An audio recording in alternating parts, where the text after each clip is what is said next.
be joining us here pretty soon. I have my Nino shirt on. All right. So I've been watching events down in Brazil. Now, we know that in Brazil, they had Bolsonaro, who was basically the Trump of South America, and they stole his election, right? And shortly after that, he came up and met with President Trump in Mar-a-Lago. So it was like two guys hanging out that had basically had their election stolen, right? So the people of Brazil, I mean, you know how we had J6, people of Brazil, they took J6 to the next level. Basically, they went into their state house and so forth and rocked it. And they kept begging for the military to come in. Now, Lula, the guy that basically is now in power, is a leftist, right? He should be in prison, but he was let out. Or I think he was in prison for election fraud or something like that. And so he came back, during the COVID lockdown stuff. Bolsonaro was like, he wasn't for it. And the people, the deep state was like pushing it, and they did all kind of crazy stuff to try to come after him through the court system and so forth. Same thing with Trump. And then, of course, they had the election. Election was stolen from Bolsonaro, and they're even trying to prosecute him for crimes, saying that it was his fault that the people, just like they did with Trump, that the people, demonstrated and pretty much rioted to get him back in power. So it's the same situation now. What's happening in Brazil right now is their cities, one of their main cities, Rio, is under siege right now. So cartels based from Venezuela are, I guess, a police force came in to, do an arrest and so forth. And there was like gunshots. They had drones. They started bombing the police with drones. And it turned out into open warfare throughout the city. I think well over 100 people died. Now, the reason why I bring this up is I've been talking about how this is coming from American cities, right?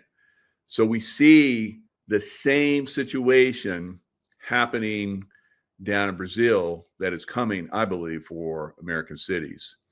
So, I mean, it was like, I think I saw one time where they were saying it was like 7,000 rounds were being fired a minute, something crazy. And you could hear the automatic weapons going off and tracers, shooting across the city and so forth.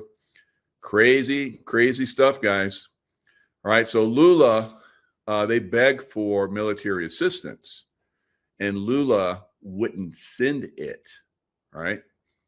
So imagine if Biden were still there, or Kamala were there in the White House, we would probably be seeing that right now in American cities, right? Full open warfare. Now, I think that President Trump has been very proactive in going into some of these really bad cities like Chicago, Portland, and LA. So these cities are some of the worst.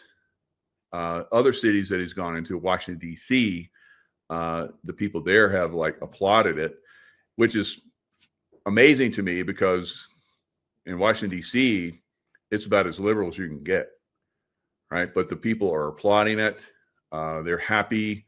It's for one of the few times in a long time that they've been able to actually come in and walk the streets of Washington, D.C. So President Trump has done a really good job. Another place is Memphis, Tennessee, where they also wanted President Trump to send in troops, and they've done a really good job there. But in these other very strong leftist cities, just like down in Rio de Janeiro, where there's open warfare with the cartels that are funded, like I said, from the deep state of Venezuela. So this is the problem, obviously, that we're going to continue to see throughout America at some point. We have Juan. Juan, good to see you. Or I apologize. I thought I had a great spot for our broadcast, but it wanted to kick back and forth between the 5G and the 3G, and it just wouldn't hold, so I had to move. So anyway, sorry about that. Well, that's a good spot. That's is that a veterans cemetery there? It's local. I actually have a friend who was a vet who's buried here. I enjoy to come here. I remember when he was in his last days, he commented that he had a really nice place picked out. He hoped people would come and enjoy the scenery. He won't be there, but it's where his body would be, and that they think of him once in a while. He had a one of the original Kona coffee stuff. He was in the original group that pushed that whole brand, and he used to give me the King beans. I paid for them; they weren't cheap, but I get the King bean coffee, and it was pretty excellent. So, yeah, for people that don't know, the King bean is the last bean on the vine, and it sticks out, and it has the most nutrients. It has the most oil in it, and so for the royalty in Hawaii, they got the King beans for their coffee, and then everybody else got the rest. Very interesting. I never knew about that. You always bring some interesting information. So one of the reasons why I wanted to have you come on is I heard you talking about Halloween. Oh my God! So I've known about Halloween being a compromise. Of course, when I was a kid, I loved Halloween. When my kids were small, I took them out for Halloween. We had fun with Halloween. But over time, I learned that Halloween is quite evil on many different levels. Its so origins, yeah. Time. Well, for example, for people that don't know, it's considered this high holy day for the witches and warlocks and all that sort of thing. It's their most important day of the year. And so they have sacrifices in a lot of the variations. Look, there's a lot of people that are pagans. They're kind of in the gayest stuff, and they want to go back to nature and stuff like that. So there's all different types that celebrate this stuff. And then, by the way, All Saints Day this year is on November 1st. And so it's like this divide against this evil day, and then the Saints Day afterwards for those that are, in the Orthodox like that. And but Halloween in the sacrifices, all of the month of October has lots of different sacrifices that they do, animal and in some of the more morbid, human sacrifice. And classically, historically, this was a very big deal. And so in order to prepare a sacrifice, you would adrenalize them, scare the wits out of them, because the belief was that, if you go to, for example, in the Old Testament, in the Bible, the priests would eat the meat of the offerings that were sacrificed and then burn anything that they didn't eat, so that there was nothing left. And so if you think of the occult, the devil never does anything original. He's only mimicking what God already does, or ordains, whatever. And so they have their own variation, where when they're doing sacrifices, they also eat the meat. Well, if they're doing human sacrifice, they're eating human meat. And then you go back and you think about this. Think in the Old Testament.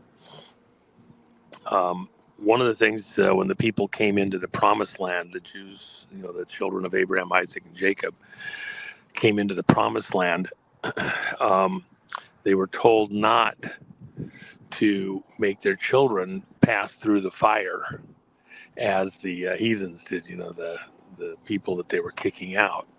Well, that's a very church way of saying, don't sacrifice your children. When they passed them through the fire, the um, uh, Baal, Moloch, this devil, they would literally, in a lot of the literature, it talks about this in ancient writings like that, where they had a bronze statue of, the bull, Baal, Moloch. And they would, it had like a opening on it, like an old potbelly stove, where the stomach would open up. And they had mechanical arms on the sides of this statue, this large, very large statue. And they would place an infant in the glowing hot hands of this, beast, and then it would be conveyed, through, the arms being able to move into the bowel of this bull-like figure, and where the fire was red hot, and so the child would be consumed in that fire. It was a horrid, horrid, horrid thing. When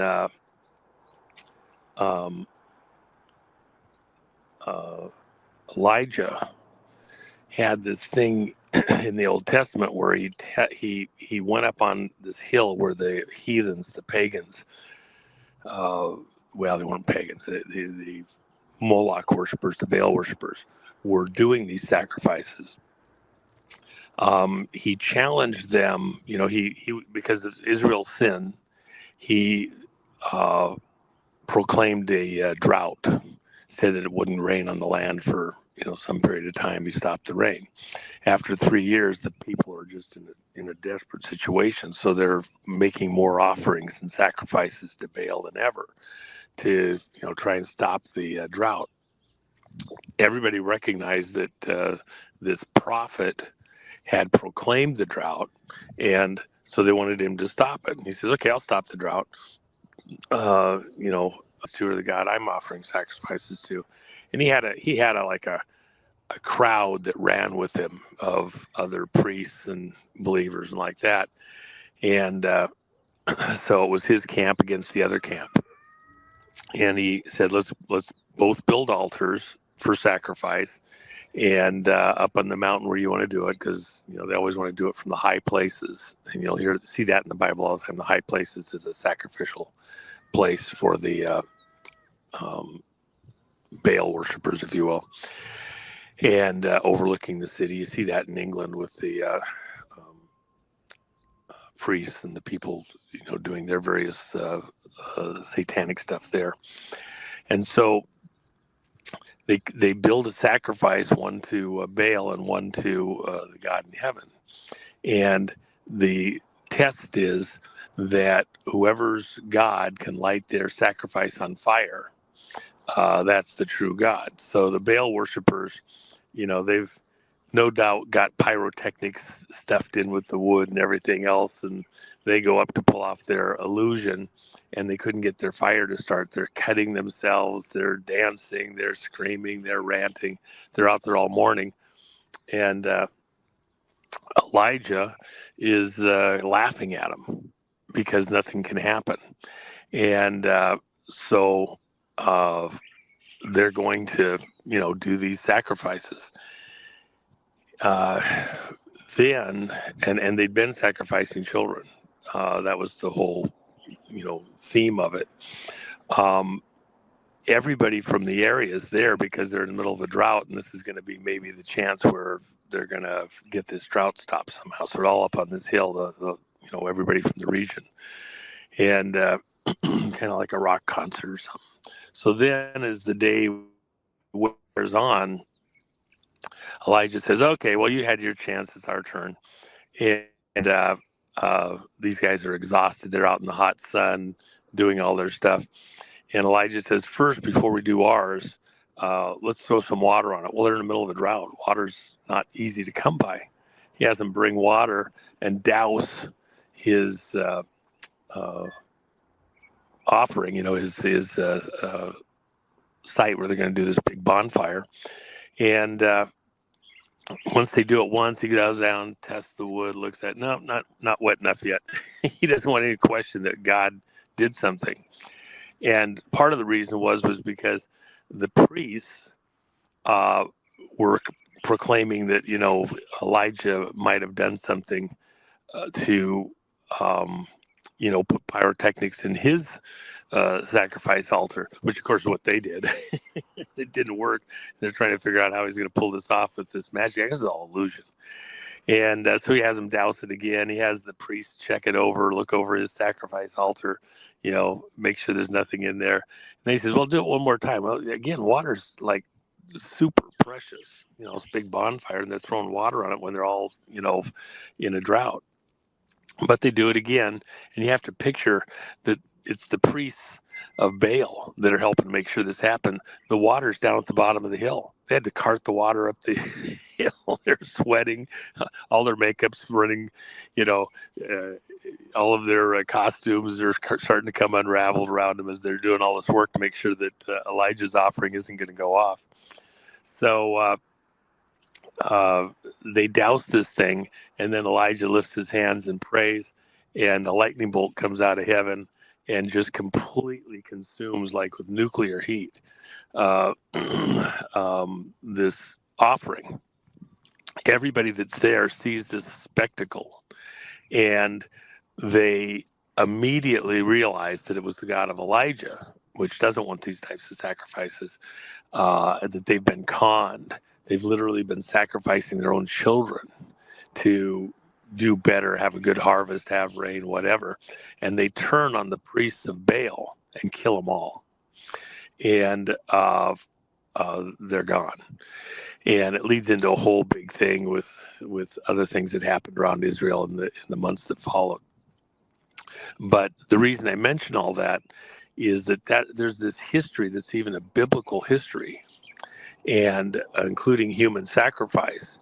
And in the, even the word Cana Baal, okay, has to do with the fact that these Baal priests would eat the humans that they sacrificed, the children and even adults.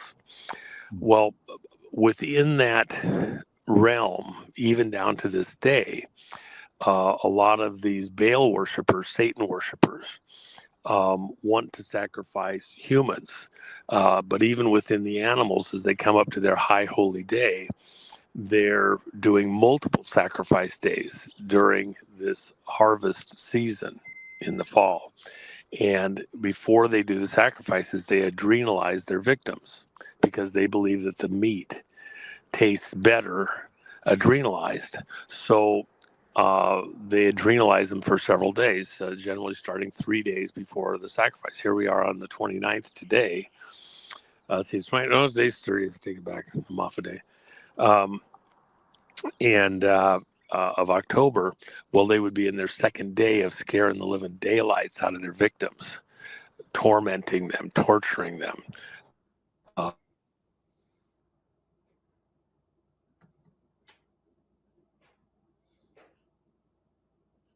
And a call coming, I apologize. So their bodies are full of adrenaline, which they then take. You see it in a lot of countries where they still, and in Africa, where they still adrenalize animals before they kill them and eat them in a way. And so you think of sacrifices of humans, Halloween, then or in the world, there's people going,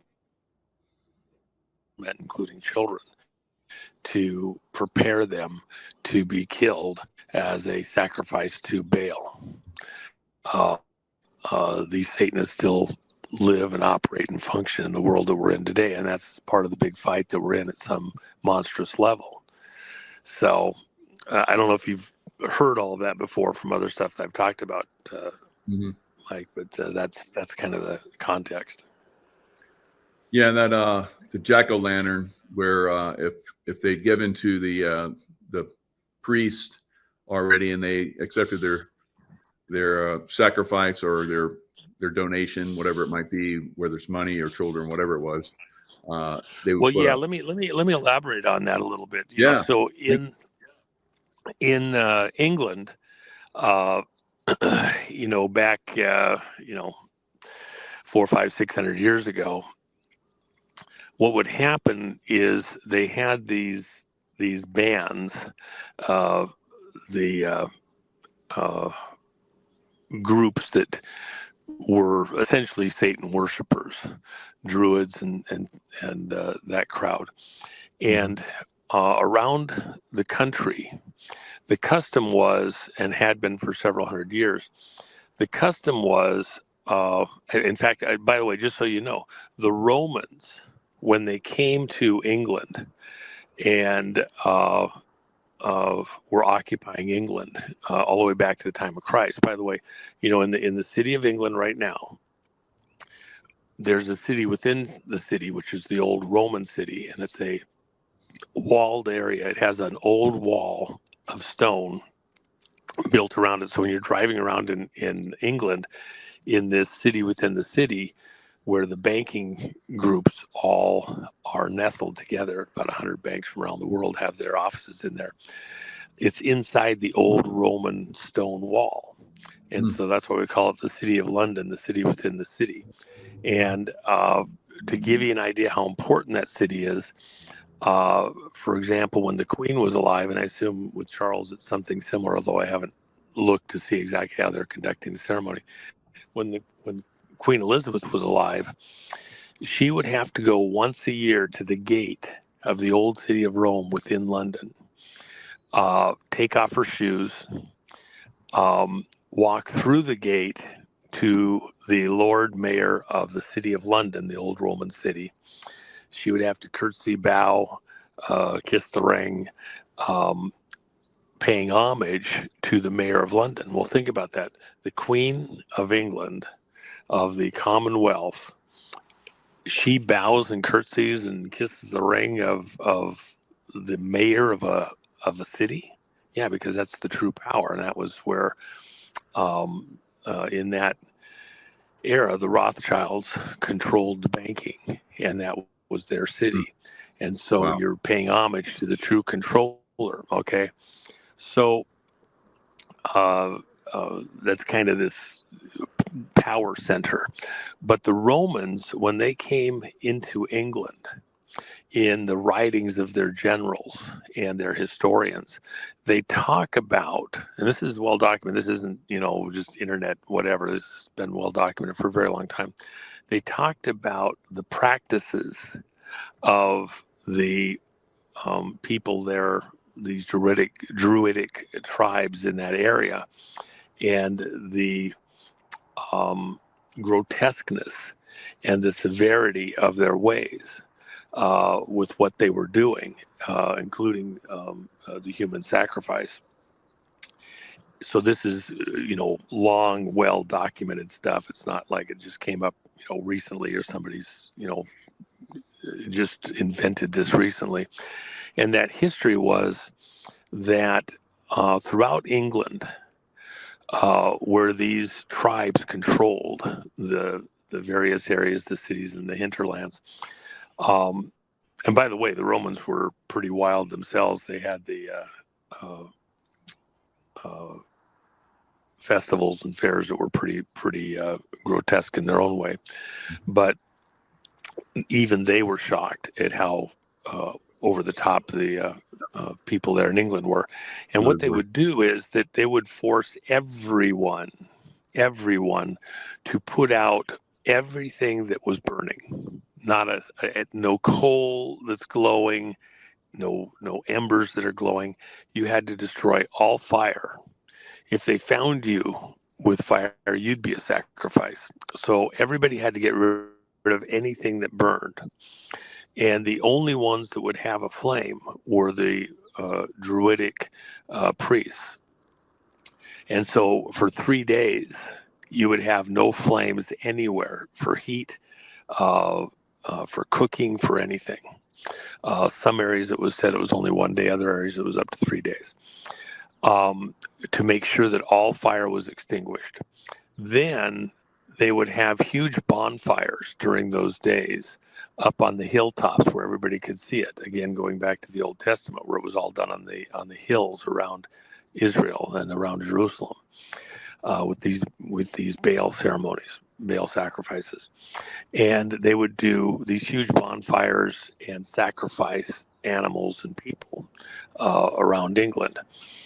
And if you wanted to be warm at night, if you wanted to be, you had to go to the spectacle. And then on the last day,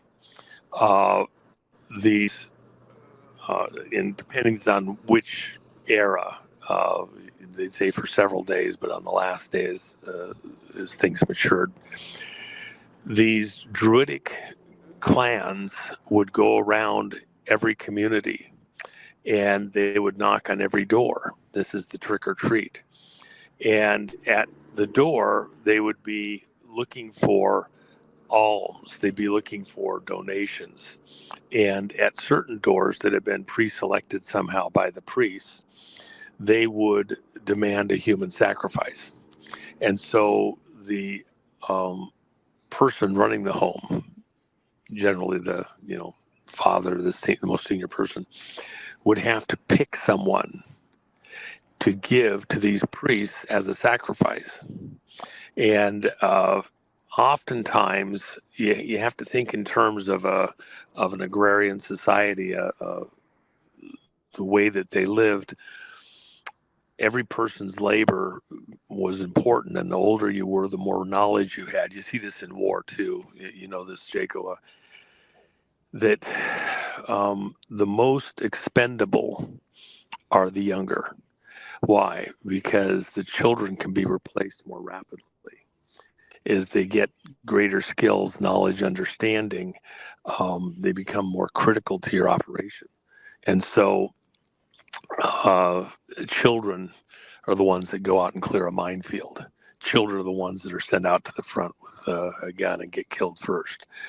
And so generally, the human, if they were required, not every household was required to give a human sacrifice, just certain ones at different times. You might give one and I have to give another one for 10 years or something. The priests made their own decisions. It was generally the youngest in the house, or very young, or one of the women, because they weren't as strong to do labor, etc., as the men were. And so when the priests would take their captive, bind them and take them to the bonfires, they would leave a lantern on the porch, and that would be assigned to any other of these roving groups that household had met its obligation, had made a contribution, and so ignore that house, don't bother that house, leave us alone. And if you didn't do it, you wouldn't get that lantern, which was a hollowed out gourd. Today we do it with pumpkins, with a light in it. And by the way, what was the light burning on? As these roving groups would be running around, they would have a dead body, someone that they were pulling, and they would have tied a rope around one leg. And so you see it, for example, in Masonic literature, where you'll see a person with one leg bent at the knee up nearly to the waist and the other leg stretched out. And that's symbolic of this ceremony where you would drag a dead body and by one leg. And as they went through the area, collecting their alms. And if you had given an alm, they would then cut some of the fat out of the body, and they would place that fat in the gourd with a wick, and then light it.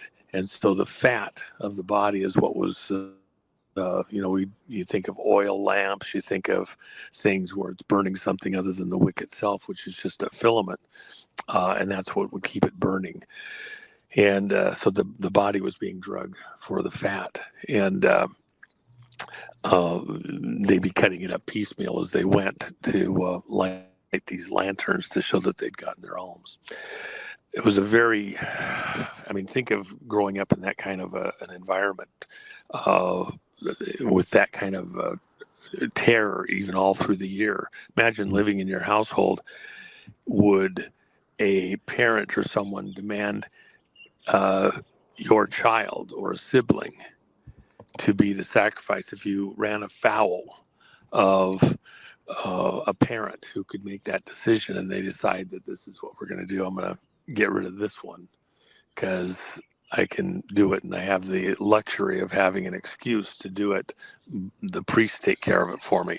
That's the terror within a society, even over the rest of the year. Are you going to be the sacrifice this year? And so when you think of Halloween, you have to understand what this imagery is all about. And today, for us, even if you don't understand that and you're having fun and the costumes and everything else, are we actually doing something that pleases God in heaven? Or are we mimicking and having fun, yet for these people that are behind this, they know that we're celebrating their day, not something of God, of right here in our society. And that's part of the thing, is to put funny faces and laughing and everything else on something that actually has very morbid, horrid origins. And does that make sense for us in society today, to continue in that as though it means nothing, when we know that behind the scenes there's still people practicing these horrors even now? It makes it kind of hard to drop your guard on that. Wow, that's more information to not follow the Halloween tradition. Now, a lot of people say they follow the All Saints Day, but is All Saints Day on the 1st of November? This time it is. I think it bounces around. I don't really follow it that closely, but I know that this year it does follow immediately after on the 1st. And you have different calendars that different groups use. And, if you want to be accurate year to year to have the exact same day, you have to use a solar calendar. If you use a lunar calendar, it kind of bounces around. You have 13 moons in a year. And with the solar calendar, in fact, just so people understand, when we switched from the Julian calendar to the Gregorian calendar, the context was that the first ships had come to the Americas. And the ships that went to South America with the Mayans, Central America and South America, with the Mayans and the Aztecs, they got the calendars, which were extremely accurate. So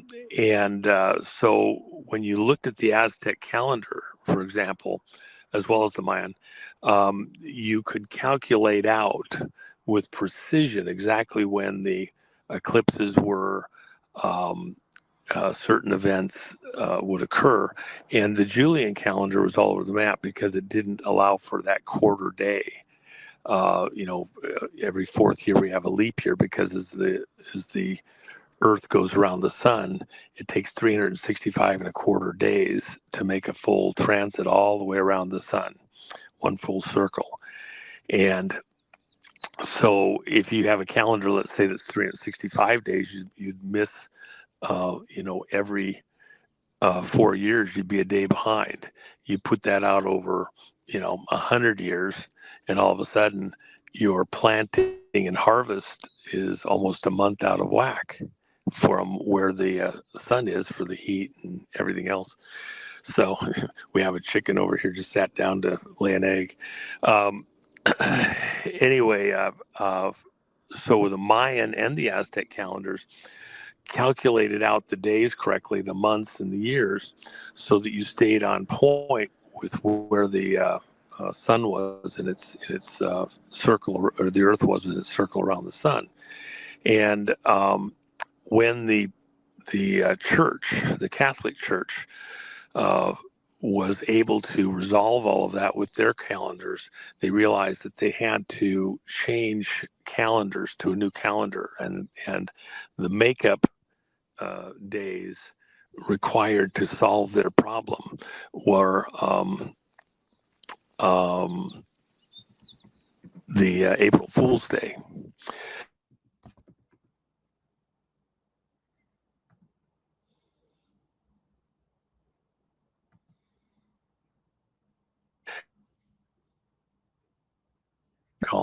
So April Fool's Day was the day that was used to resolve the calendar for us here in the West, and that we all run on today, which is the solar calendar, and then we include the leap year. So every fourth year, we have an extra day, which is February 29th. And by the way, there's a reason for doing it on that day. These people were also following the gods, if you will, the Greek gods, and what the goddess of chaos is. Her number is 29, and so on the 29th day of the month, every month of the year, on the 29th day of the month, she rules and reigns. And so in their religion, and so if there's going to be calamity, disaster, chaos, or something like that, oftentimes that's the day that it happens. So, for example, the crash of the stock market in 1929 happened on the 29th day, and they will do things with exacting precision to honor their gods that they serve. And the other thing is that so the goddess of chaos only gets to rule and reign 11 months out of the year in a normal year, 11 being the number of chaos, confusion, because that's the day, you had 12 disciples. And when Judas betrayed Christ and then went and killed himself, committed suicide, there was only 11, and the apostles were in disarray, confusion, etc. And so 11 is the number of disarray and confusion. And so in this kind of twisted mechanics of these people that want to do things with some kind of precision, they like their numbers. And of course, 29, 2, and 9, 11, on and on. They have all sorts of little things that they go by. We don't go by the numbers. I don't waste time with all that stuff, except I know how they work, what they prove, or what they choose to do, and why. So the goddess of chaos, 11 months out of the year, rules and reigns on the 29th. And then on a leap year, she gets to rule and reign for a 12th month, but it's actually not just 12, it's then 23 straight months that there's a 29 in the calendar that she can do things. So that's why for them a leap year, it's really almost 2 years of their calamity that they like to do, and on and on. So you can go back through history and find where there's certain pings that you go, oh, that was on the 20th, that was on the 20th, that was on the 29th, and then also 29 years, in their calendar, their way of doing it. So anyway, it gets into the weeds pretty quickly, but when you're kind of aware that they like to do things with that kind of calendar precision, you can anticipate windows where they may very well want to do something or desire to do something, and you gotta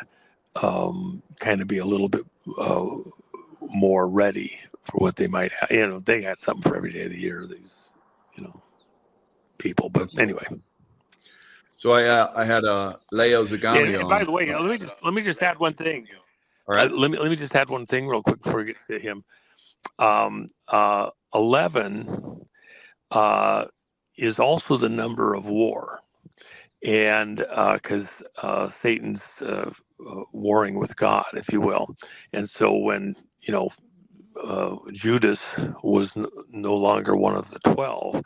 They were in chaos, disarray, confusion on the 11th day. Well, that's what war is: chaos, confusion. There is no reason, type of thing.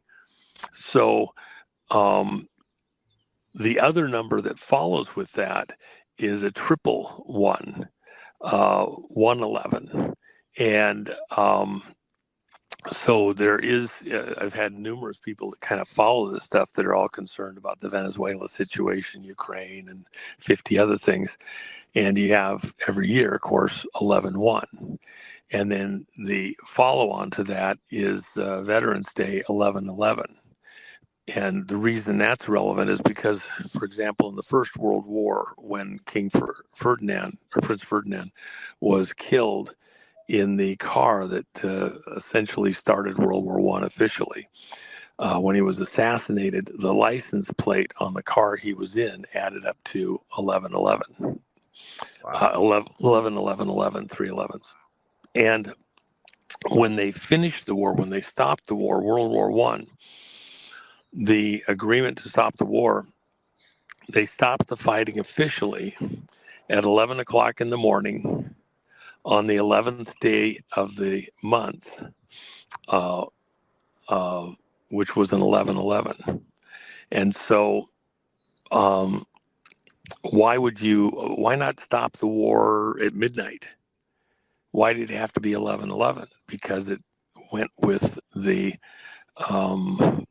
numerology that all of the players involved in the war, both sides, were practicing. Because that's the other thing that, even you and I talk about previously.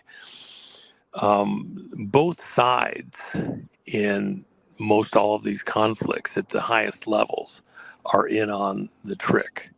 And they're creating and sustaining these wars, and we're just the cannon fodder for their bigger goals and objectives of creating war and chaos amongst the people to allow them to stay in power. These overlords, these ones that, just like the Queen of England going into the city, within the city of London, for all the world, she was the monarch of the most powerful, largest country in the world, the British Commonwealth. And yet she, in this very, narrowly covered, understood ceremony once a year, has to go and pay homage to the mayor of the city, the banking city within the city that's hidden right there in plain sight. Who's the real power? If that group of bankers and the families that run those banks control the monarch, then they're the priests behind the throne. And that's always the case. All these great powers, Caesar, the Romans, etc. You always have these high priests that are whispering in the ear of the leaders. You have to do this, you have to do that. And from Babylon forward. And it's the priests behind the thrones that are really pulling the strings, not the leaders that you see visibly in the forefront. They're just getting kind of instruction from behind the scenes. So these wars are serving somebody else's purposes to keep things moving and provide a continuous sacrifice of humans even through war. So that's why it's 11/11 is such a critical day. Yeah, and you brought up another really good point. And of course, about that's that. when we honor Veterans Day. It's usually the children, the young men that are dying in the war. So that's a really good point. So sacrifice. So I talked with Leo Zagami yesterday. We had a really nice talk.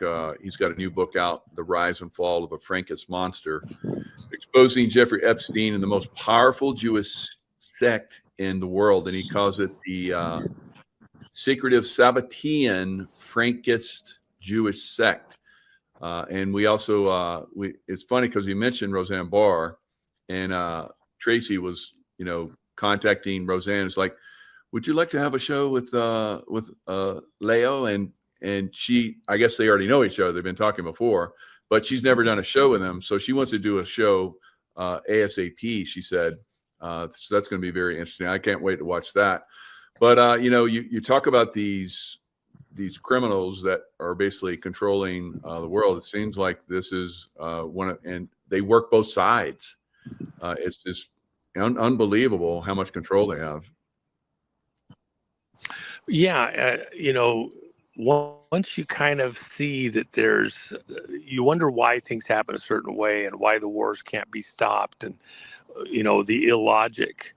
Imagine if the Ukraine war had stopped when Zelensky was there at the White House with Trump.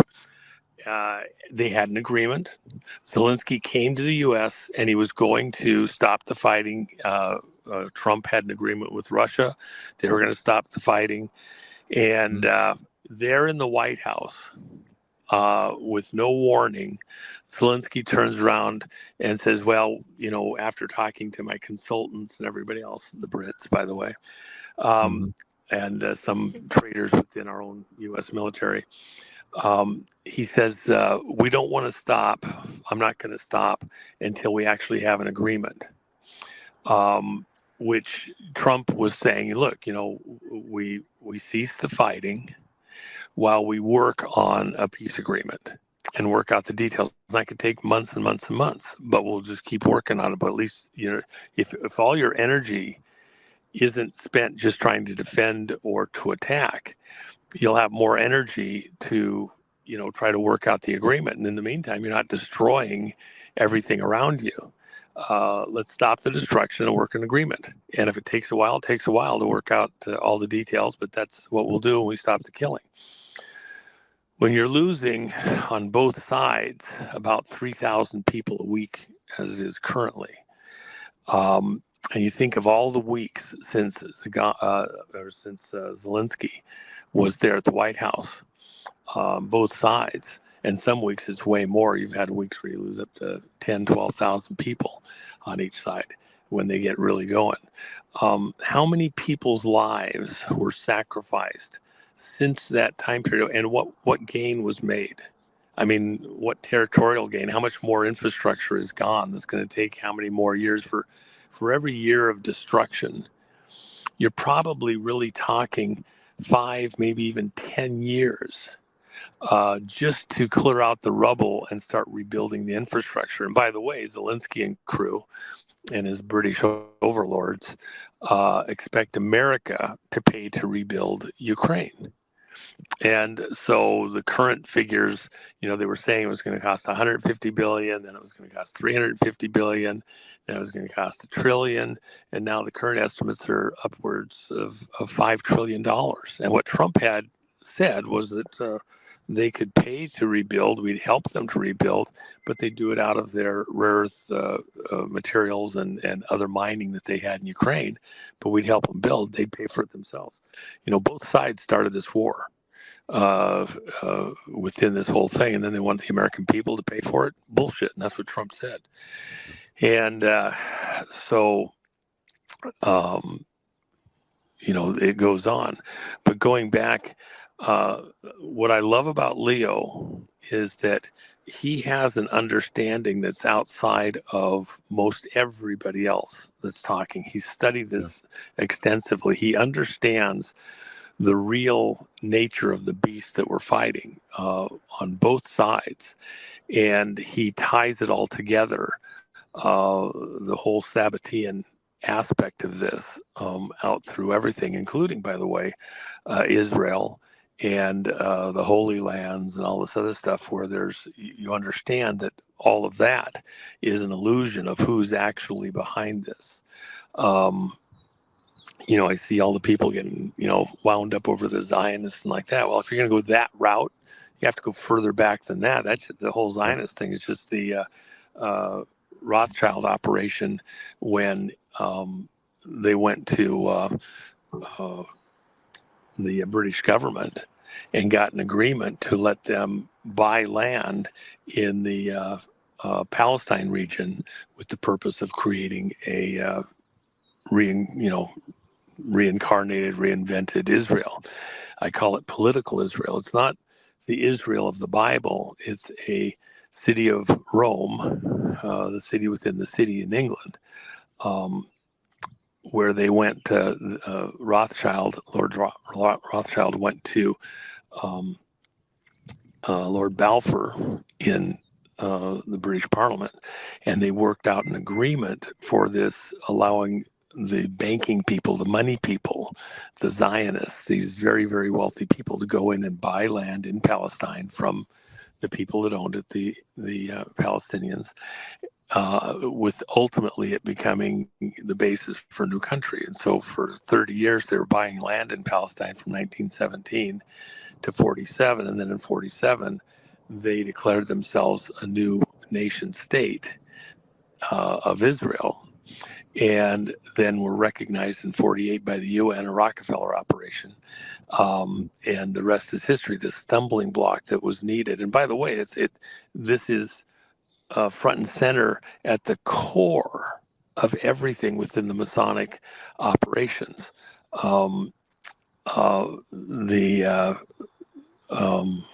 whole point is to create 3 world wars, that within those 3 world wars, you bring the world to some climax of conflict between the 3 Abrahamic religions, the children of Abraham, Isaac, and Jacob, the Jews, and the other children of Abraham, the Christians, and the other children of Abraham, the 3 great Abrahamic religions, the Arabs. And because remember, Abraham had a child, Ishmael, by his handmaid. And so this is a conflict between, brothers or cousins and half brothers around Abraham, their father. And within the Masonic belief, if you could cause 3 world wars, the last one being the great one, a religious war, then out of those wars, out of chaos of the 11s, remember 11 is the number of chaos, confusion, disorder, war. World War I, World War II, you had to show that double one, the 11.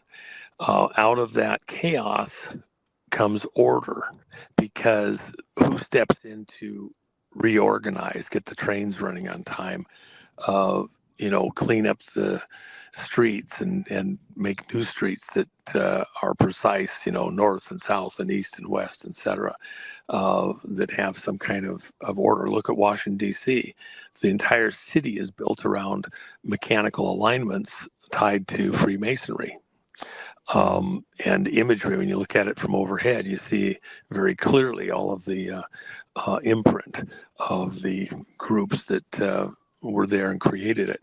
And so their belief is that they're going to bring us into the Third World War.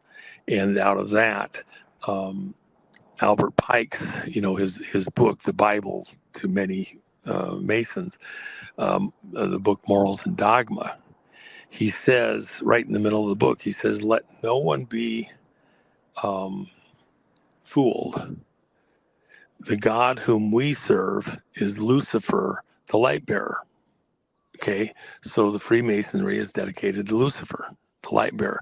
And then beyond that, Albert Pike says he wrote the book in green ink in honor of the spirit who taught him all the things that he wrote down in the book, because the spirit was green in its presentation.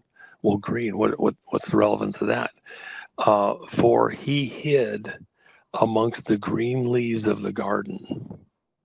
That's the belief that Satan, Lucifer, the devil, goes by 1,000 names. When he went to beguile Eve, he was hiding there until Adam wasn't around. And then he approached Eve, and then he beguiled her. And he was the green man, because he was camouflaged in the garden.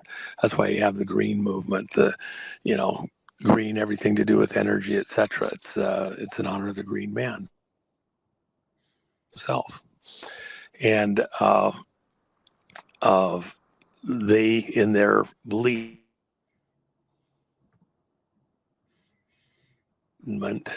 to the world after.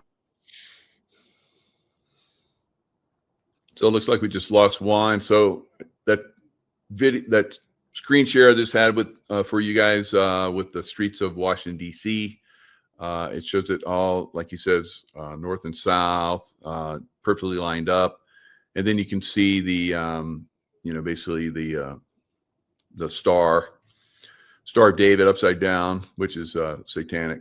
So there's lots of that in DC. Of course, the Washington Monument is supposed to be like the penis that ISIS couldn't find from Horus, or was it not Horus? That was his son, but anyway. So they have that going on. So there's lots of corrupt stuff that's going on in DC. Now, when Juan comes back on, hopefully we can talk about the shutdown, as far as like the government funding and so forth, and how they haven't got funding for the SNAP program. So I think the SNAP program that's coming in is going to be very interesting. So I was just talking about. I just showed a street map of Washington D.C. and it had the Star of David upside down, of course, and then the Washington Monument, like we've talked about before, and it was Osiris's. ISIS couldn't find his penis, so she put everything together. So she had to make a penis so she could mate and have Horus. So that's what the penis out of stone. Which, by the way, is actually when you think of the AI and machines and like that, silicon life form, a computer, literally the ghost in the machine. It's made out of, it's literally sand. That's what silica comes from, that they make the computer chips out of. And so in an early metaphor, the idea that the penis is made out of stone, it's the first, pairing of, silicon life with biological life in some ways of saying it. How would you convey that imagery to people who never even knew what a computer was? And by the way, think about this. Satan, Lucifer, the devil has been around for a very long time. He just didn't show up a couple of years ago. So he has, even before the fall, he has knowledge, insight, a certain type of wisdom, even if it's broken, twisted, that is long eons in existence. So the intelligence of this entity is way beyond, what a human would live in 50 or 90 years or 200 years or 1,000 years. And so you think you're going to outsmart it, or it doesn't understand the underlying physics of reality within 3 dimensions and other things. Of course it does. So when you see imagery like this, I think there's a lot more depth to it than at first you might understand, because there's layers to the information or knowledge that are being passed down even in the Osiris tale, where, for example, the thing is, ISIS is both the mother and the sister. And so when her sons are fighting, and Set, who's the good son in this flip of Cain versus Abel, the good son kills the bad son. Osiris was considered to be the most evil and wicked of all the gods, and the greatest terror to humans. And Set loved the humans and took care of them in this, Greek god, Babylonian god mythology. And so when Set killed the evil brother, the mother, Isis, you see that name all over the place, goes out.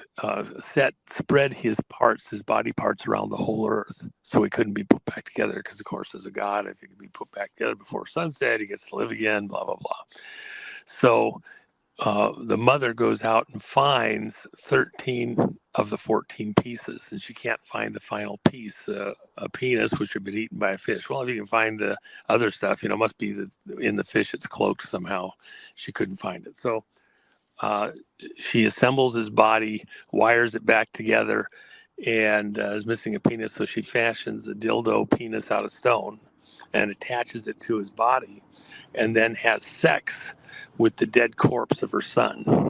I mean, how much more gross does it get? And then becomes pregnant, allegedly, because she's a god. And the child that she has is Horus. And Horus becomes the sun in the sky. Literally, they're sun worshipers. We worship the Son of God. Christ said, I and the Father am one. He who has seen me has seen the Father. So God took on human flesh like we put on a coat, and then came and walked among us, and then stepped in our place. He had, the penalty of sin is death. And so someone has to die to pay the price of sin. Well, if you sinned, you die. So when God himself, the only one that could be perfect without any sin, steps in the way and then becomes the sacrifice and dies and then is resurrected on the third day, he fulfilled the letter of the law that a death had to occur. Those that attach themselves are found in Christ and by faith accept that he died in your place and paid the penalty. The fine's been paid. The law has been fulfilled. God can't, he says the penalty of sin is death. God can't reverse that.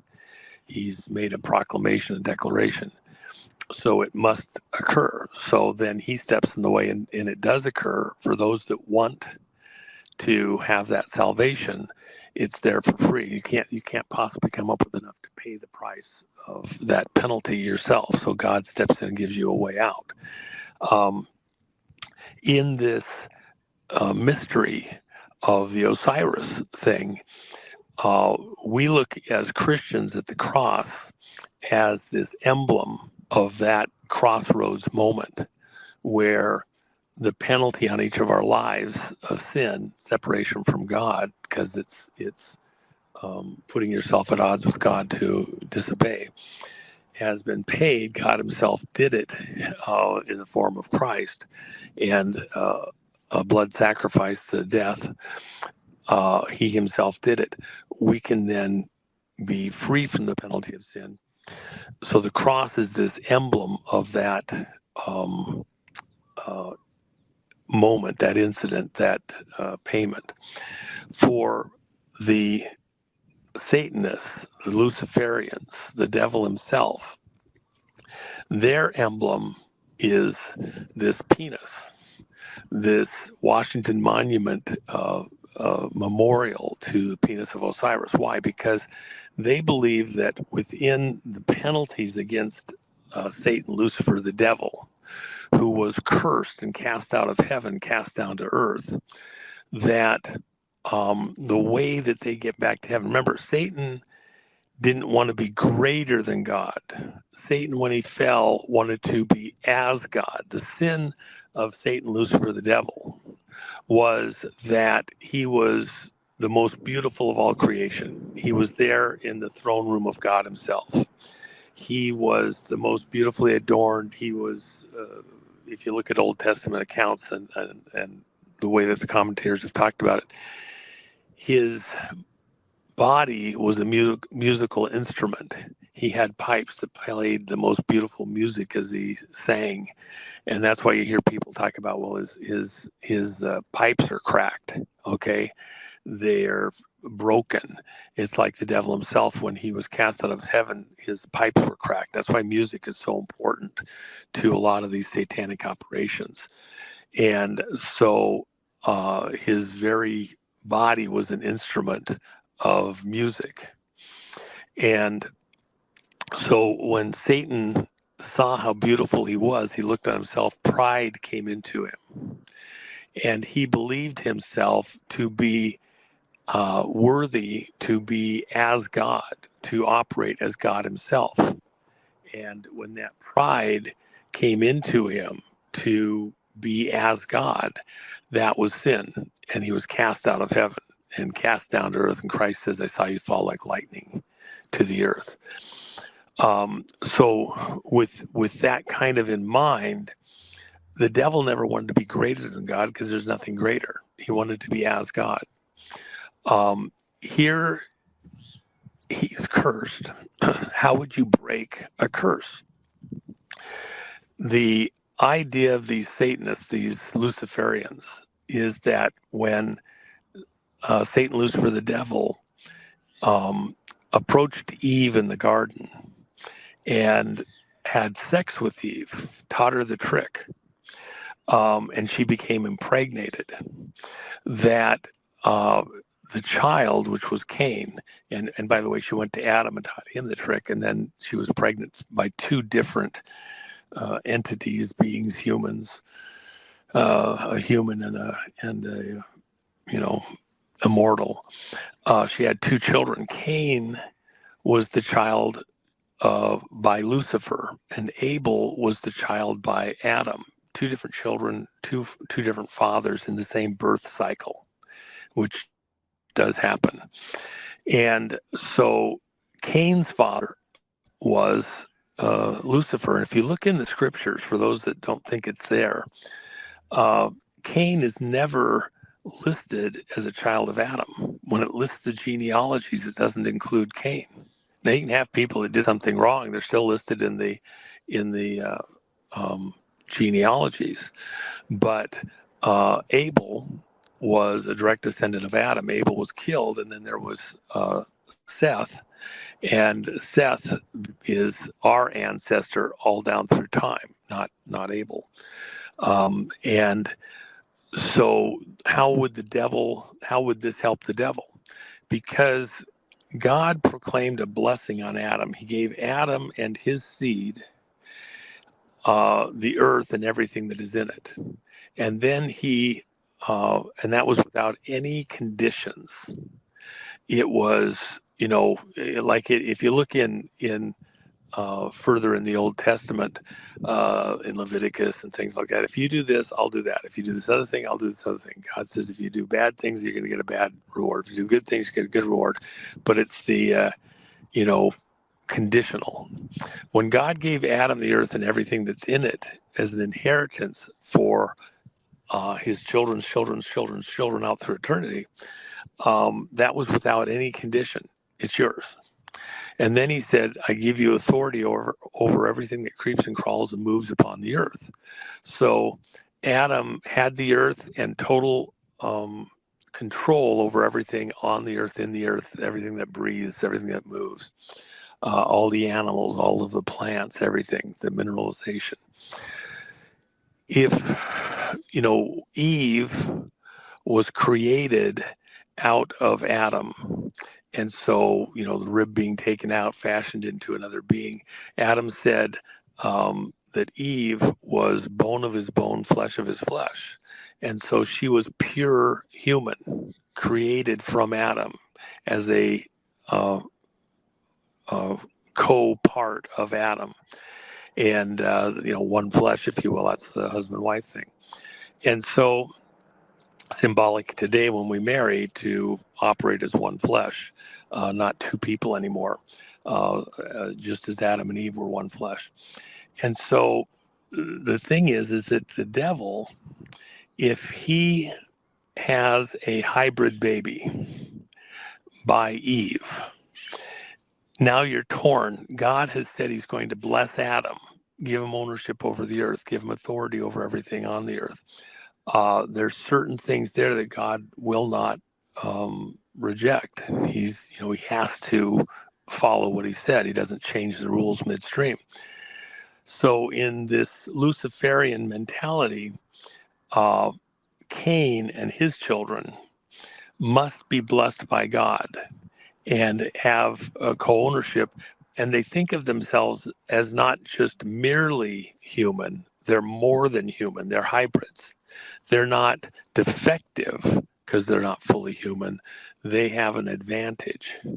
And so this Luciferian theme is that, they're in more modern times from the garden up, past Abraham. They're the 13th tribe. Instead of the 12 tribes of Abraham, they're the 13th one. And that's why you have the 13 royal families and things like that, more than human. And so in their mind, the devil must be, we think of children as a blessing. So if Cain has children, they're all hybrids. They're part human, part Cainite. And that's the mystery of their religion, that via sex, the penis, they win against God in heaven. And so, as important as the cross is to Christians at this crossroads, the penis, the ability to impregnate with seed, to grow a 13th tribe that must be blessed by God, because they have the blessing that goes back to Adam, plus they have the knowledge and the superiority, if you will, of a father with this ancient knowledge, etc. Remember, when Eve went and the apple, or whatever you want to call it, was actually sex with Satan, Lucifer, the devil. It's a metaphor. That's why you see Eve with the snake around the tree trunk, the tree as branching out. There's all sorts of metaphors that go to the father, the devil, essentially, within all their generations in that imagery.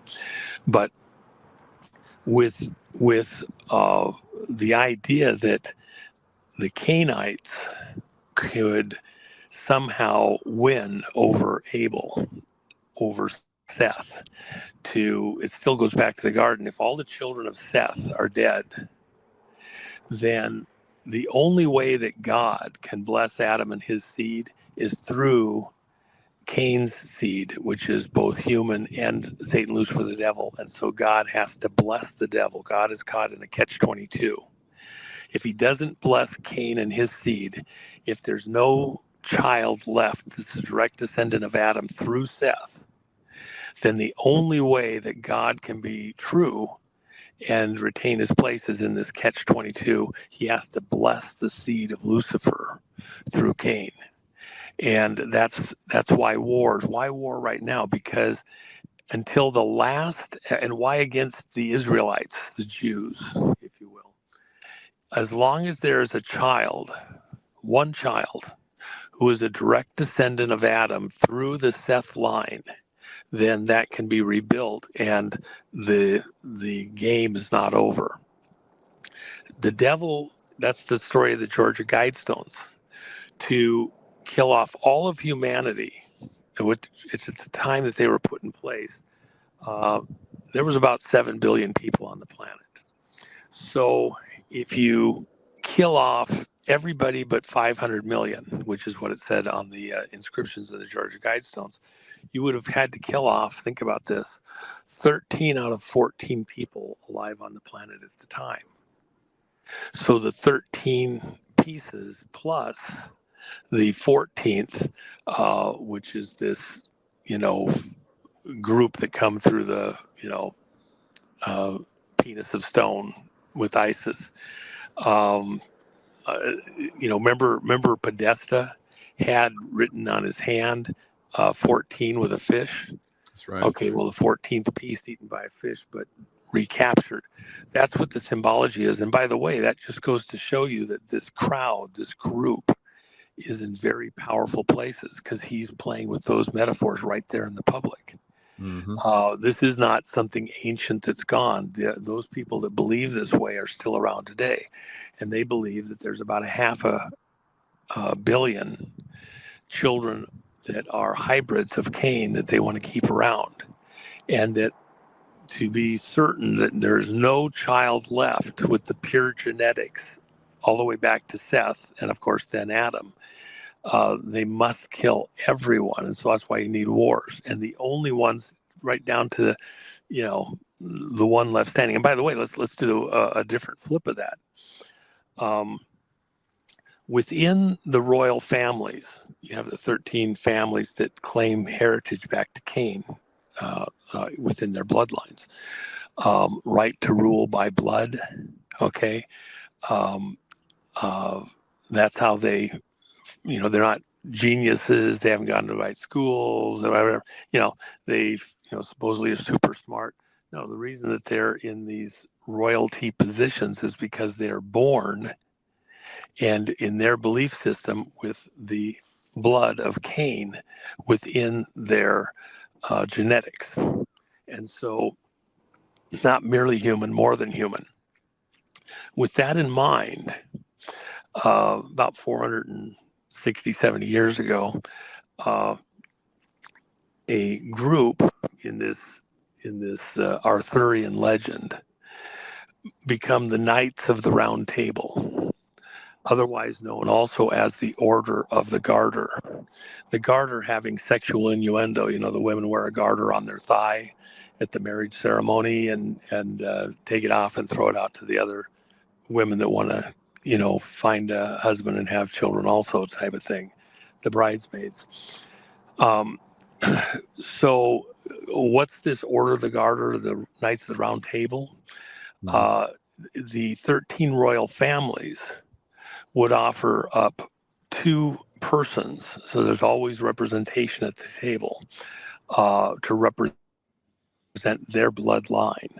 And then in the modern times, this last period of time up till King Charles, Queen Elizabeth sat at the head of the table of the Knights of the Round Table, the Order of the Garter, and they would meet periodically on ritual dates and do what they had to do to decide whatever they decide. Well, what do they decide? Who's marrying who? Why?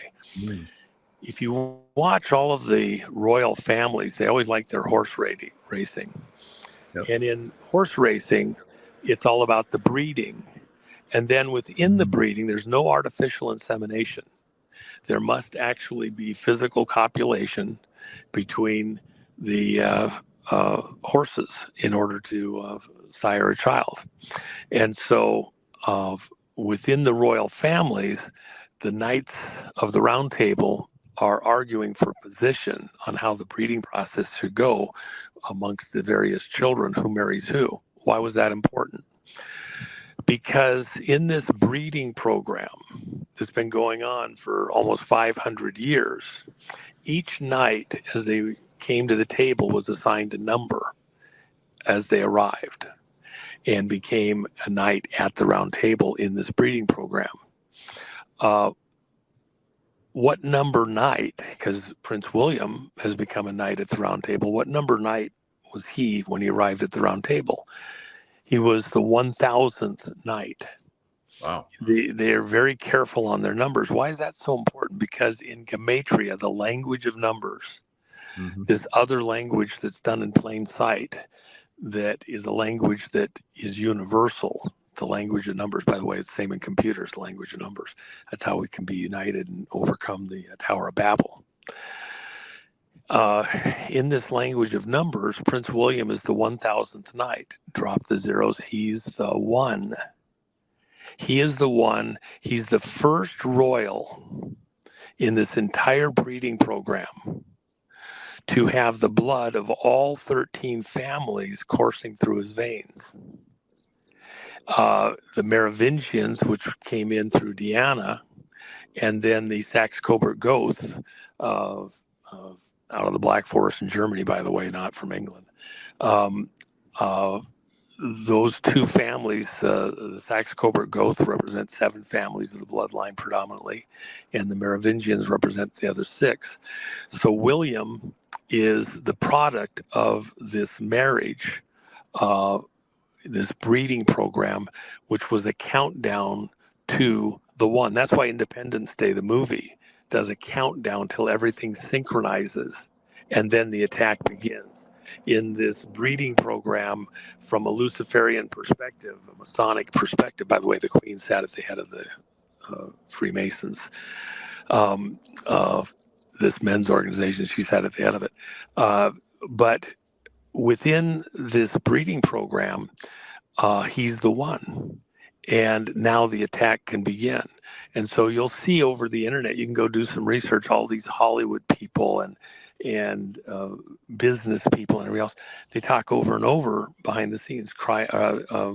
Prince William is the Antichrist and the product of all of this breeding. And you'll see through the Masonic movement, a lot of the families, the various names, their names are altered slightly to add up to 666. So, for example, Kissinger adds up to 666. And different other groups, they like to play with their numbers in a basic system, by the way. And so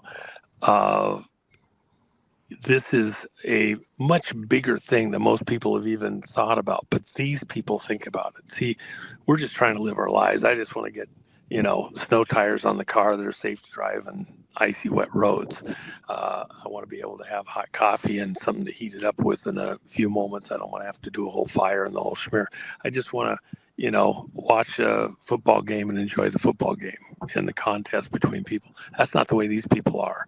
They never let it sleep. They're driven, like Satan himself, to complete their mission to take over the world. And within all of that, put their imagery everywhere they can, including where Christians want to wear a cross. They want to, have things emblazoned to remember that they are saved via what happened at the cross. That God came and paid the penalty of sin, and therefore they can live eternally in God's presence and be forgiven all that sin through his personal sacrifice on their behalf, if they accept that and believe in that. The Satanists believe that by sex, and they memorialize it with these stones, like the Washington Monument, these odes to Osiris and Isis and Horus, the sun in the sky, that they will live forever, and God can't curse them. He has to bless them equally with the rest of his Adamic creation through Cain.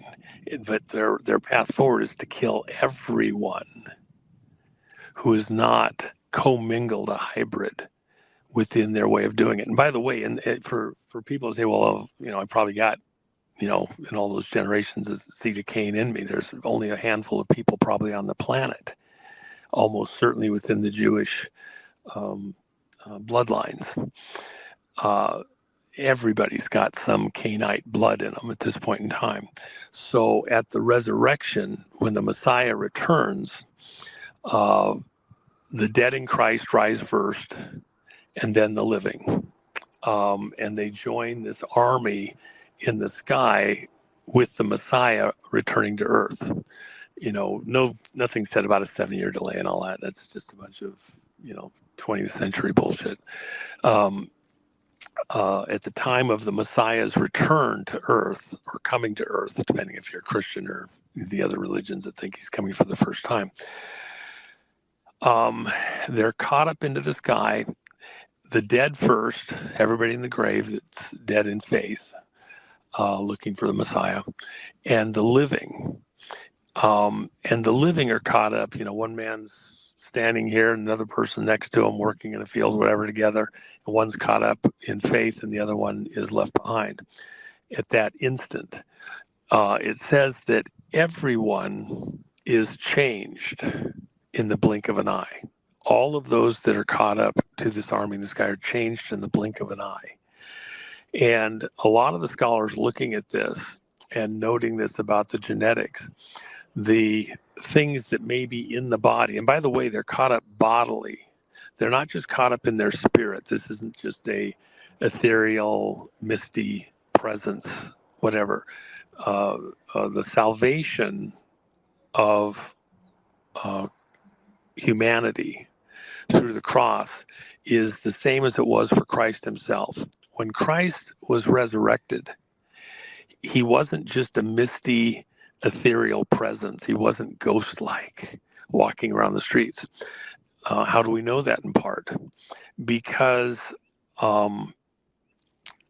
Thomas didn't believe the other apostles. Thomas was there at the cross. He saw Christ having the nails pounded into his wrists, pounded into his feet. He saw Christ whipped. He was whipped 39 times. In the Roman belief, if you were whipped 40 times, it was a guarantee of death.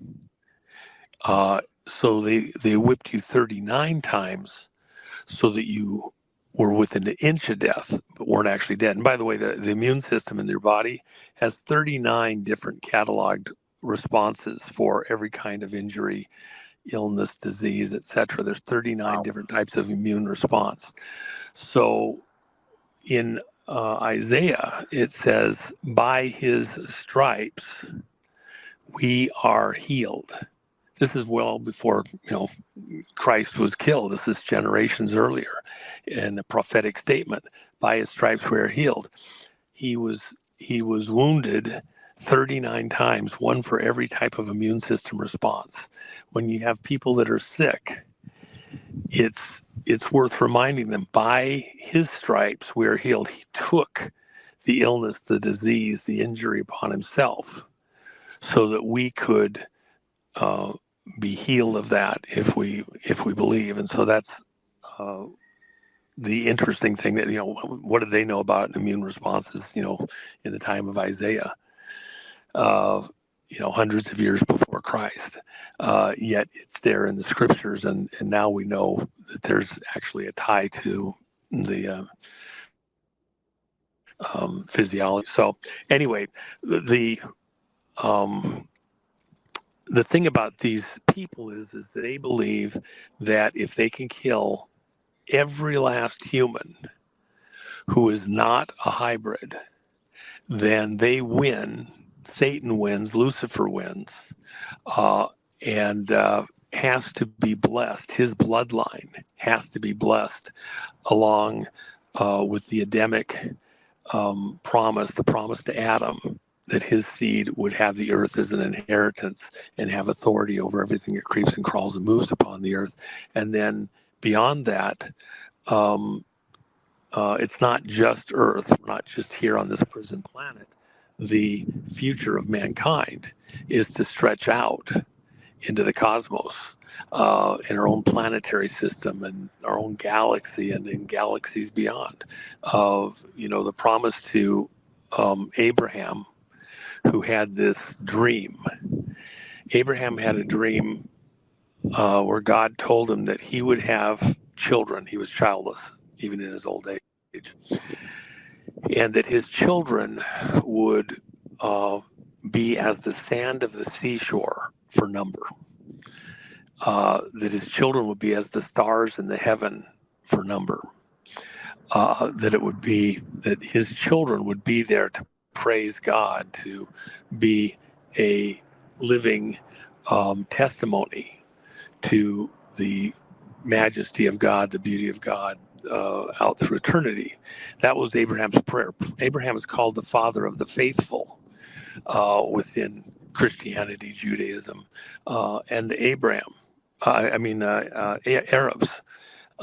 Because remember, they claim their heritage through Hagar, the slave girl, who, when Sarah, Abraham's wife, was childless, even in her old age, and Abraham kept talking about how God promised him he's going to have children. He's going to have children, and he believed God, and he wasn't going to believe that it couldn't happen. God was going to do something. So, Sarah, we got to keep trying. And she's like, I'm not gonna have children. I'm an old lady. I'm beyond the age of childbearing. It's not gonna happen, even though she was very beautiful. But Abraham kept trying. I give him credit for that. She says, okay, look, you can have a child by Hagar, and we'll raise it as our child, a surrogate. And so Abraham, well, that sounds like an okay idea. She was probably pretty gal, pretty beautiful. And so Abraham goes ahead, does the deed. They have a child. And he figures, well, that's God's promise to me. And God clarifies with him and Sarah that was not his plan. And it was a child by Sarah. And in the New Testament, it even says that it was Sarah's faith, by Sarah's faith, that she ended up getting pregnant and having a child, beyond even Abraham's.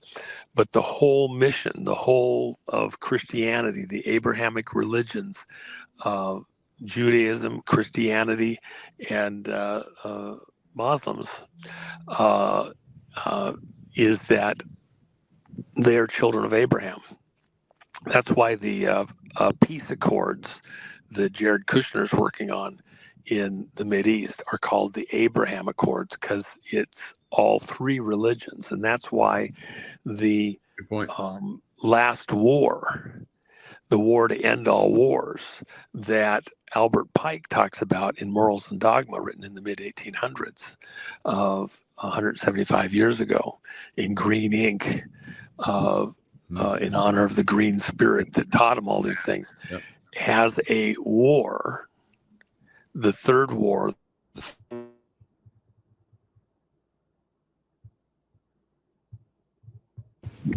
between the children of Abraham, of both through Ishmael and through Isaac, and that it's over, who's going to inherit the blessing. And then you come forward all this way to now, and it's the same conflict over and over. It's the garden all over again. Is Satan going to be able to break the curse by God, where he was cast out of heaven, through sex, having a hybrid, and then eliminating all of the siblings that would come through Adam and the Seth line? Of, why did he kill Abel? Because if Abel's dead and Cain has children, then God has to bless Satan, Lucifer, the devil, through the Cain line. Children are a blessing. Is it clicking? I mean, I said it a couple different ways, but I think people, if you haven't heard this before, or even if you have, you got to kind of do the mental gymnastics. Why are these people doing? Yeah, Most of them have no clue. A handful of the top do know. Yeah. So anyway, I'm rambling on there, but hopefully that helps people understand the conflicts we're in right now and why it's relevant. No, it's great the way you're putting it all together. So it ties all this together.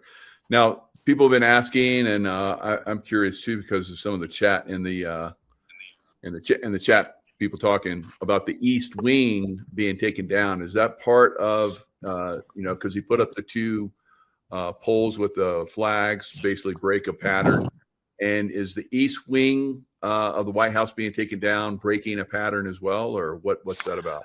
Well, there's a few ways to look at that. Let me first jump back to the Old Testament and to Babylon. Ezekiel was one of the prophets who was kind of an oddball. It looks like he was so stressed at one point he had a heart attack, couldn't talk straight, all sorts of things. He was still a prophet, couldn't talk, and he actually made little clay models in the street in Jerusalem where people would pass by to go to the temple and stuff like that. And he showed Jerusalem, made these clay blocks to symbolize, the city of Jerusalem, and then showed a siege wall next to it and it being invaded and all sorts of things. Even though he couldn't talk, he did it, modeling. In fact, he had such a hard time talking, get so frustrated that at times he used cuss words, and the cuss words were very well understood at the time,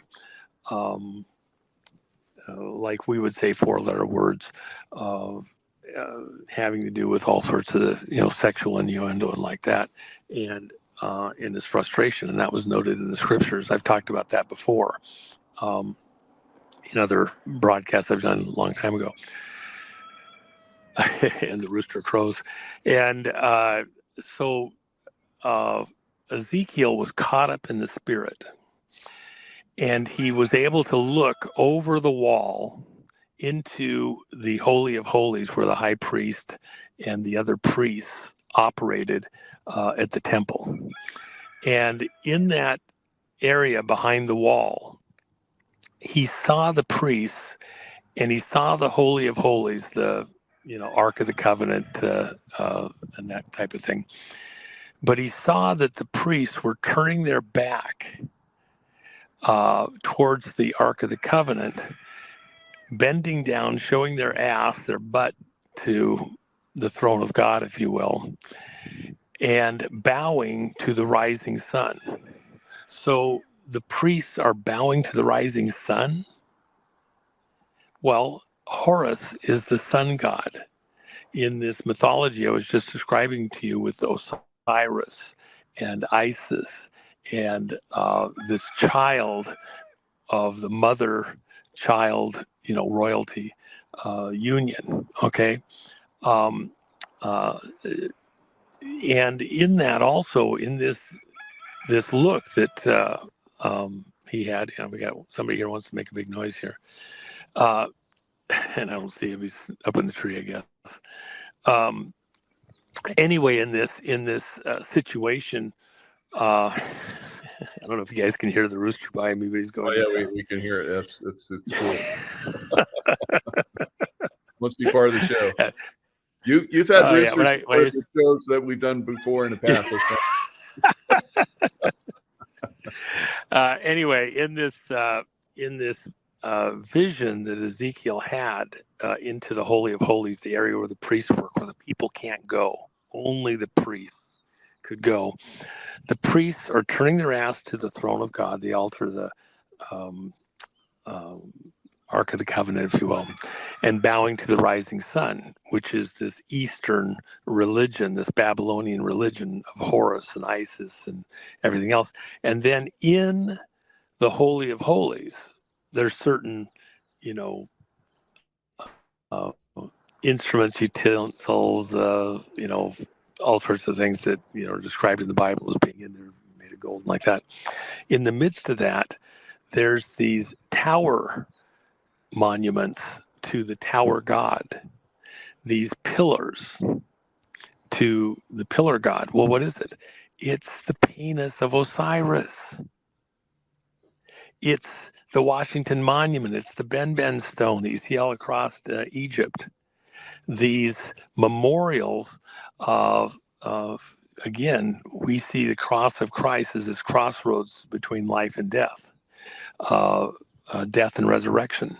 They see the penis, Satan, Lucifer, the devil, as that instrument by having children by Eve of winning against God and winning eternal blessing, if you will, to get out from underneath the curse, to rule and reign with God, because God is no longer able to exercise his will, that Adam would receive his blessing in perpetuity, authority over the earth and over everything that creeps and crawls and moves on the earth, except that he blesses Satan, Lucifer, the devil, through Cain as the inheritor of those blessings also. And then Satan rules and reigns as a co-equal of God in heaven, no longer under the curse, because God can't curse him, because he has to bless Satan's seed through the Cain line.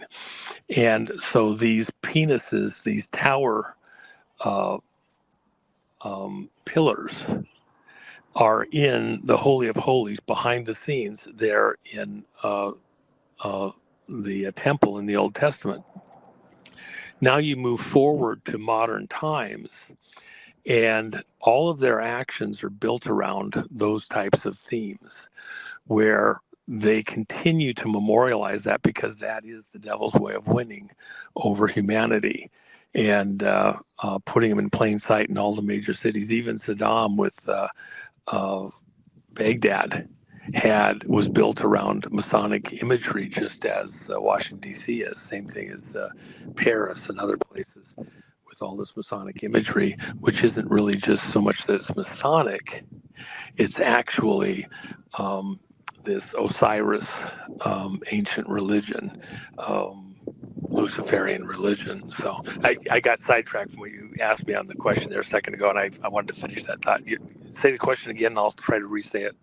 Yeah, the east wing of the. Oh, East Wing. Yeah, there we go. So the deal is, in the East Wing, see the rising sun is what? In the Right. east. Okay. So a city built around Freemason imagery and illusions has certain import within these classic things. When Trump brought the army in on the 250th anniversary, and here's something that's almost virtually unknown anywhere. At the same time the army was there, you had military troops in street clothes going into the Treasury and moving everybody out of the Treasury building while they did certain things in the Treasury and recaptured control of the Treasury.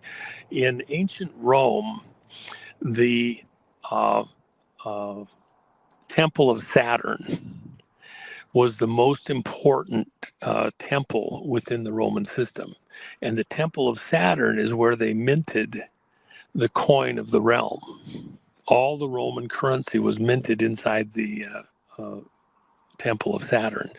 Right. And it was blessed and had certain markings that had all sorts of meaning. Think of our money today.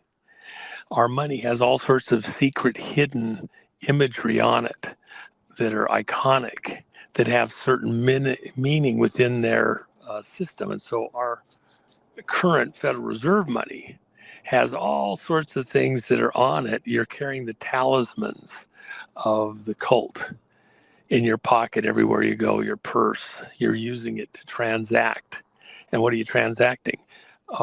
You take your life energy, gift from God, and you exercise it in this world and the physical world. And then you trade your life energy for scrip, for fiat currency. It has no value of its own.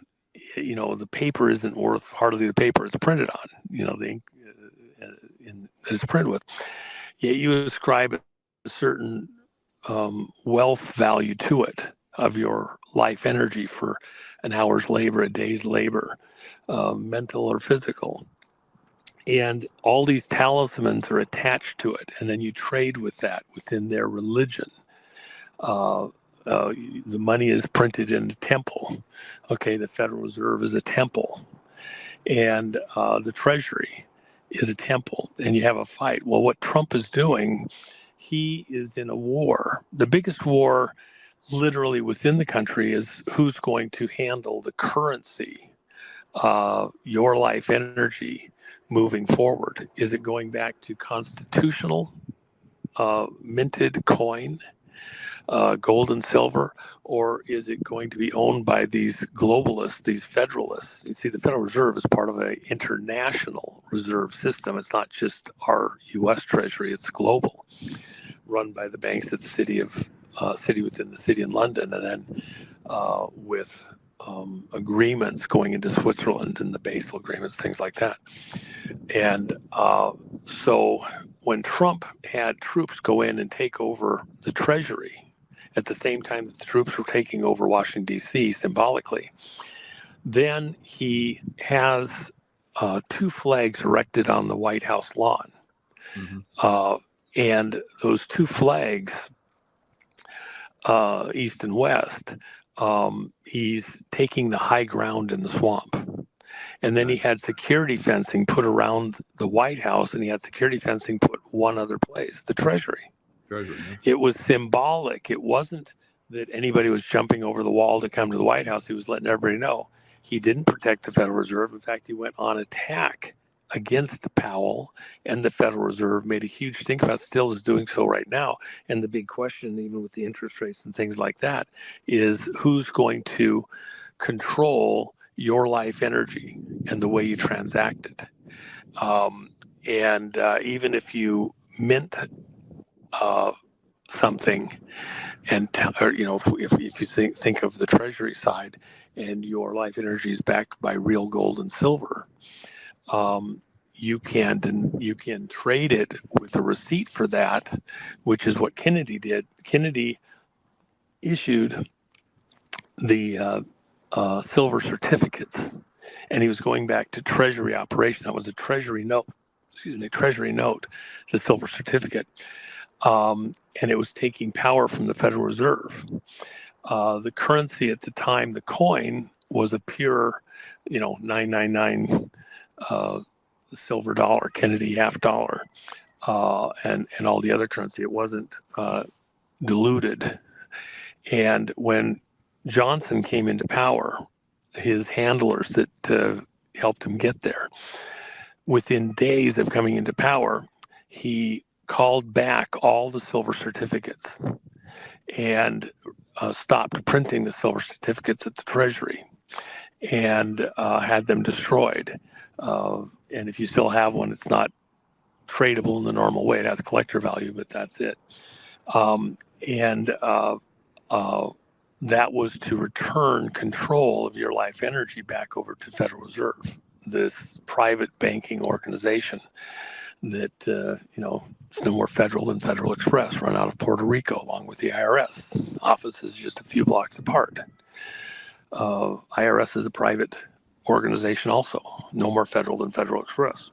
May have federal employees administering it, but the actual core operation is not.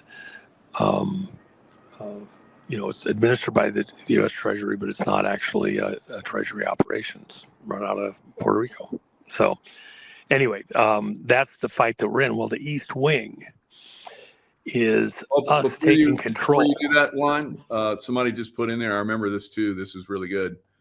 It was Executive Order 11110.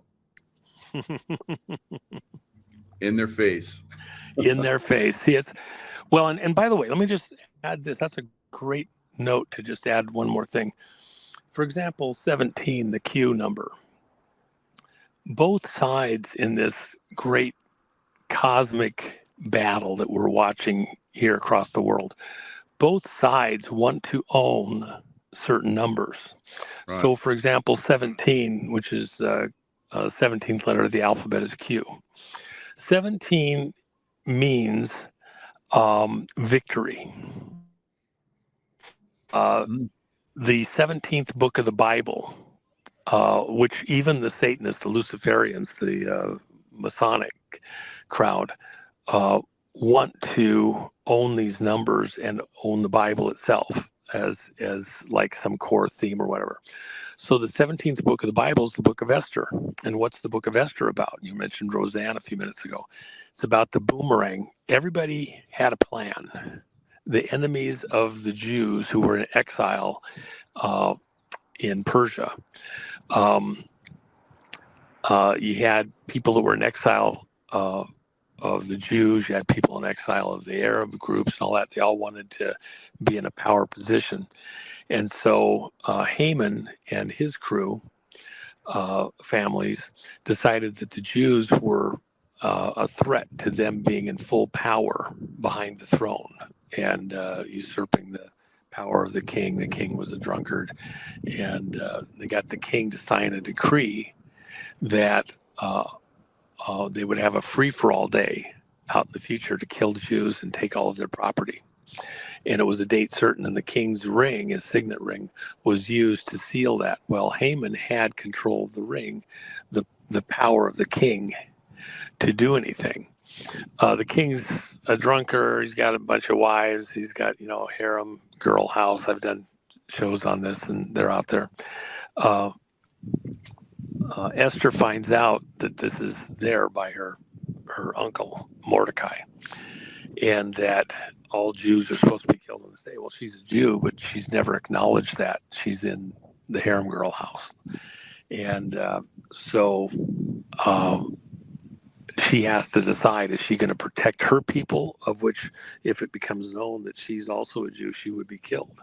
Or is she going to stay silent and try to hide while everybody else gets killed? So she does this thing where she puts on a couple dinners and everybody gets drunk. The king's there, and then at the end of the second dinner, she explains to him that Haman was going to have her and all of her people killed, King didn't even know this decree existed, didn't understand whatever it was when it was done.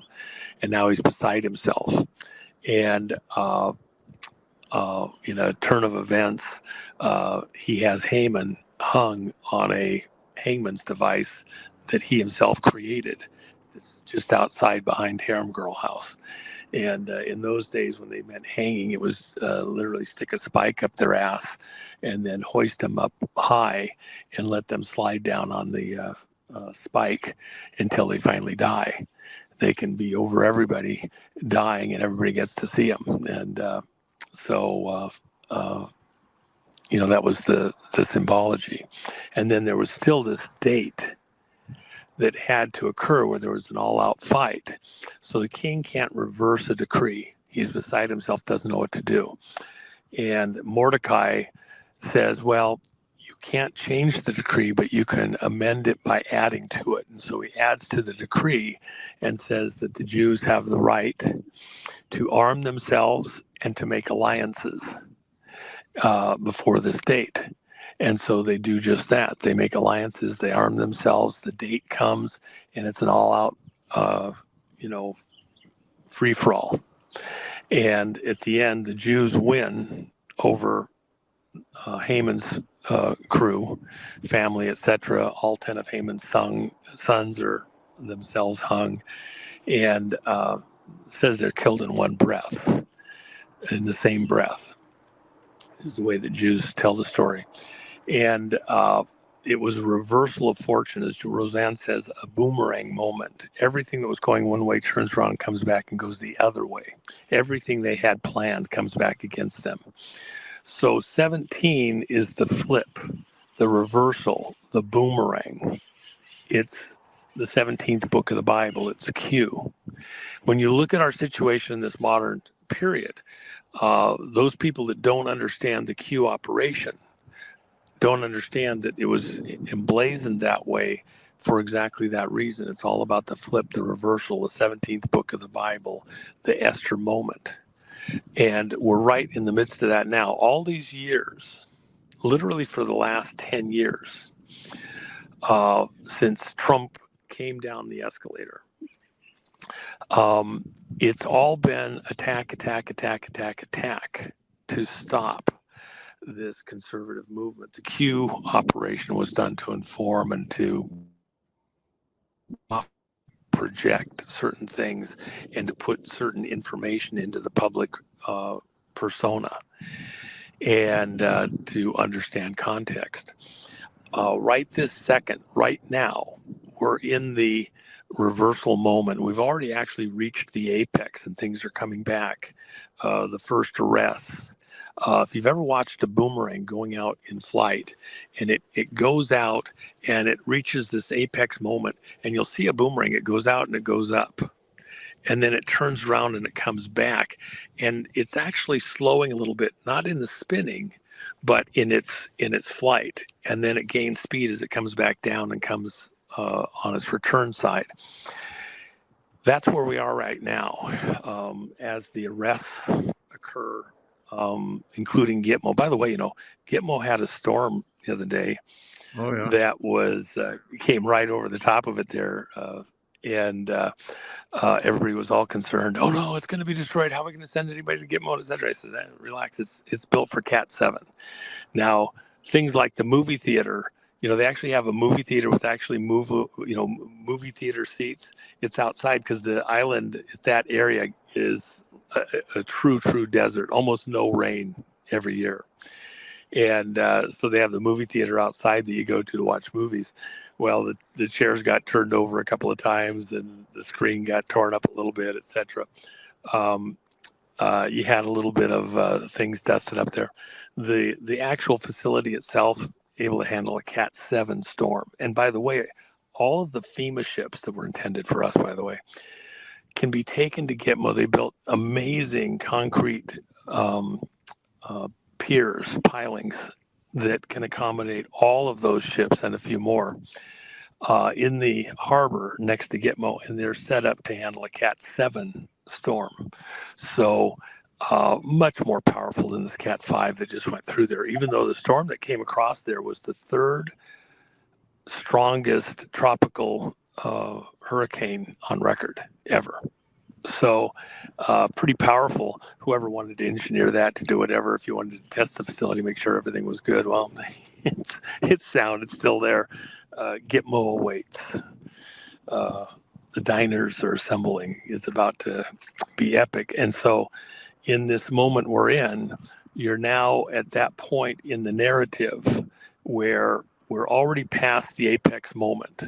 And you'll see these amazing, dramatic arrests of people and them going to Gitmo the information about the 2020 election.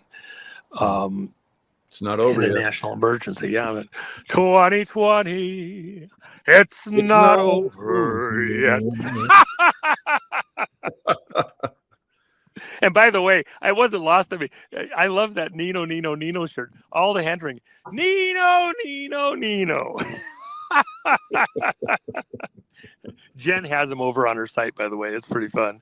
And that was Barbara, the donkey lady, when she was talking to Nino when he was fretting and fussing, I don't know, 4 or 5 years ago.